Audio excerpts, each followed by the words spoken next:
Okay. The Puppy Plays Shadow. This is the last chapter, chapter 10. The subject line said, "Good news and not so good news." Lizzie felt her heart thumping as she clicked to open the email from Helping Eyes. It had arrived by the time she got home from school. "Dear Lizzie," it said, "the good news is that you have convinced us that Shadow would make a good guide dog for a blind person. We will need to examine his papers and do a little more testing, but we would like to gratefully accept your offer to take this dog into our training program." Lizzie could hardly believe her eyes. "Charles!" she called. "Come here, hurry!" Charles came into her room carrying Shadow. "What?" he asked. "Did they write back?" Lizzie read the first part of the email out loud. Reading it again made it seem even more real. When she was done, she and Charles hooped and yelled and gave each other high fives. Shadow did not know why the children were so happy, but he was happy too. They stroked him and hugged him and told him what a good puppy he was. He already knew that, but it was always nice to hear. "So what's the not so good part?" Charles asked. He had seen the subject heading when he leaned over Lizzie's shoulder. Lizzie scrolled down and they read together. "The not so good news is this. We require at least one child in our puppy raiser families to be at least 14 years old. That means that your family will not be able to raise Shadow, but we hope you'll be part of our program when you are older. Meanwhile, we do have an experienced puppy raiser family in your area. The Downies have agreed to take Shadow.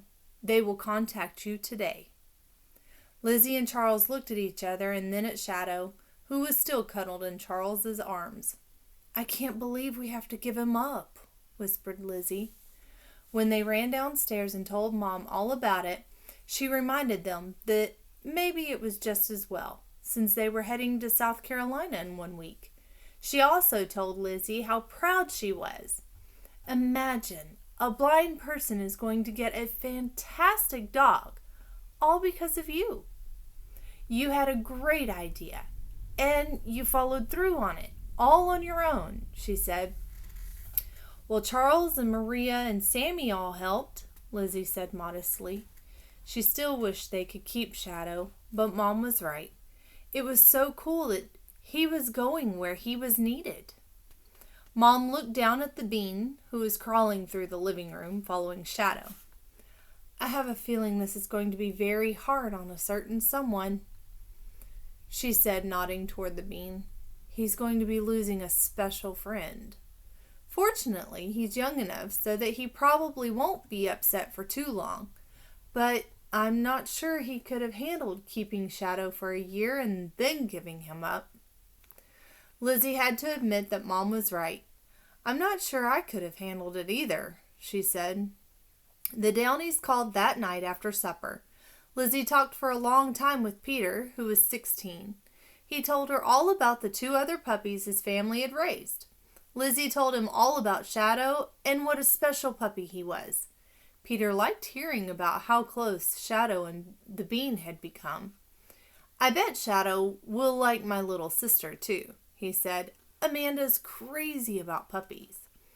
Peter told Lizzie that his family had a big fenced-in yard and that they loved to go for hikes and do other outdoor things.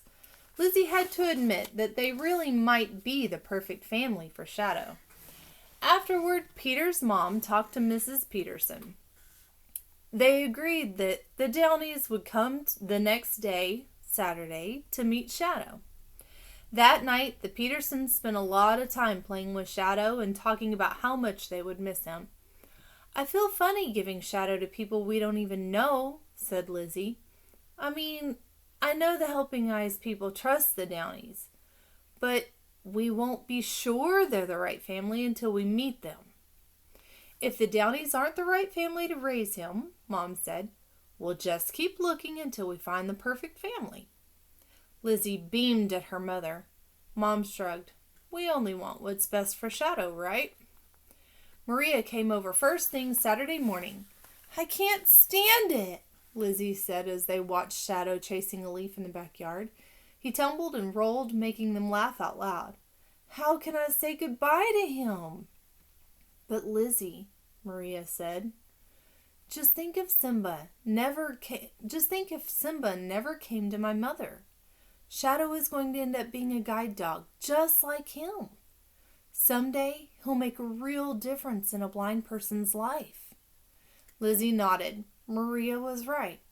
Lizzie was glad Maria was there. I know, she said. I'm really happy about that. And Peter said we'll probably be invited to attend when Shadow and his blind handler graduate from the Helping Eyes program next year. She gave Maria a grateful glance. Lizzie was so happy that she'd finally found a best friend. Maria was still there when the Downies arrived in their minivan, complete with a crate and back for Shadow. Lizzie, Maria, and Charles watched as the Downies came up the walk. Lizzie thought they looked like nice people. But were they the right family for Shadow? Hey, little dude, Peter said to Shadow when the puppy came running to meet the new people. What a cutie! Lizzie was glad Peter appreciated the puppy. She felt proud of Shadow. He's so smart, too. I already taught him how to sit before I give him his dinner. At the word dinner, Shadow cocked his head and wrinkled his forehead in that very serious way. Was it time for food? Yay! Shadow was always ready for a meal. He sat down quickly, looking up at the girl. Peter laughed. I see, he said. He smiled at Lizzie. You've done a great job with him, I can tell. And you were really smart to figure out that he could be a guide dog. His parents and his little sister laughed too.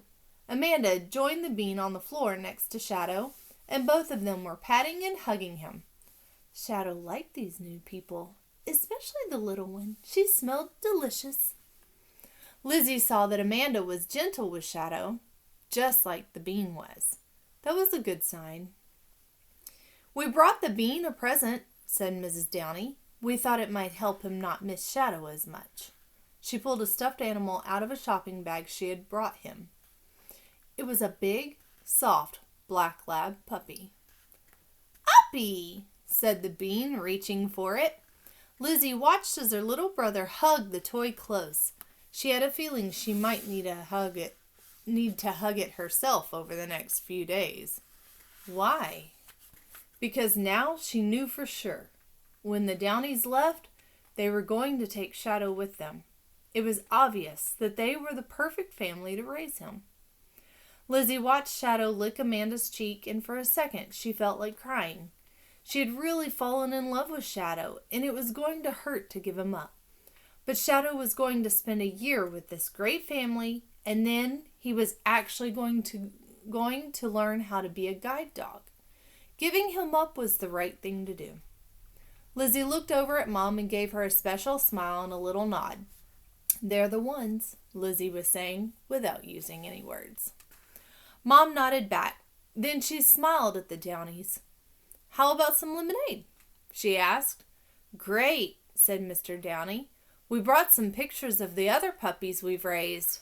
They all headed for the kitchen, with Shadow trotting along after Amanda. Lizzie could tell that the Downies would take great care of him.